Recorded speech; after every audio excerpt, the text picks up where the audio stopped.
Let me tell you something. Revolutions are nothing more than a bunch of men in one place. It's not women, it's men.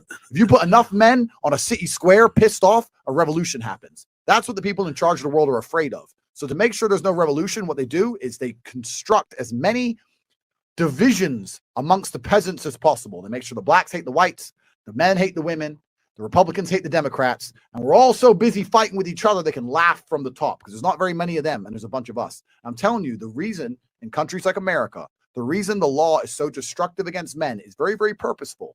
They don't want you to feel like a king. They don't want you to feel powerful. You wake up amongst 3 bitches. If you have fucking 10 sons from 10 baby mamas, you're going to wake up and feel like the man. You ain't taking shit easy. If you wake up on your fucking 3rd year of a sexless marriage, paying taxes, and your kids don't even listen to you, you don't really feel like rebellion. You don't have it inside of you. This is why there's so much fucking male suicide. This is why men are so depressed. This is why everyone's so unhappy, because the life they try and create for men, the things they try and purport, the ideas they try and make us subscribe to are depressing. They want you as a tax slave. They want you as a tax slave. They want you in a sexless marriage with some old fat bitch who hates you. That's what they want. Afraid to leave because they'll take your house and destroy your life's work. And they want you to sit there and pay your taxes until you fucking die. This is all done on purpose. None of this is an accident.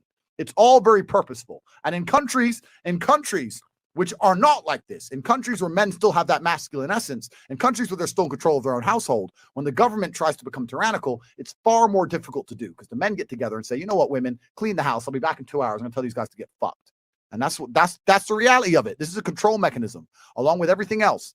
Everything you see on TV, this is my final rant. Everything you see on TV is a control mechanism. All the shit they put on Netflix is a control mechanism. Telling you that you have mental problems you don't have is a control mechanism. Telling you, you can't focus on anything for 2 minutes because you have ADHD, or you're depressed and you can never fix it. They're trying to control you. They're trying to dampen your life force. Making sure your woman doesn't listen to you is a control mechanism. Making sure you can never leave her without being financially destroyed is a control mechanism. It's all control mechanisms, all of it from head to toe. You have to resist the slave mind.